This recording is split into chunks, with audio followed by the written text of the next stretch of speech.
I to die and you to live. Which of these two is better? Only God knows.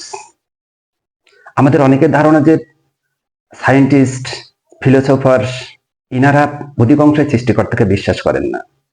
But we heard the name of the great philosopher Socrates. Not only us, the whole world knows the name. শুধু আমরা না, সারা দুনিয়া এই নামটা জানে।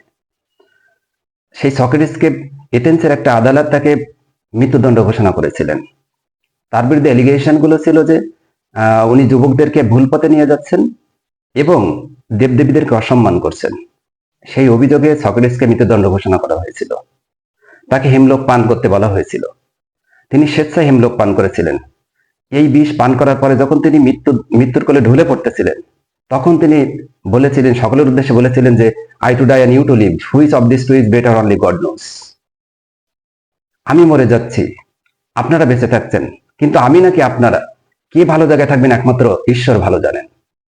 তো একজন এত বড় একজন দার্শনিক, তার যে সৃষ্টিকর্তার প্রতি এত ফেথ, তিনি মৃত্যুর সময় এমন কথা বলেন, সৃষ্টিকর্তার প্রতি তার এত ফেথ।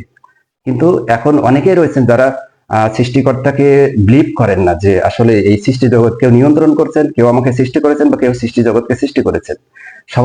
এই সবকিছুই প্রাকৃতিক নিয়মে হচ্ছে বলেই তাদের ধারণা। তাদের কাছে আমার অনুরোধ যে তারা আরো বেশি পরিমাণে সৃষ্টি জগৎ নিয়ে চিন্তা করবেন।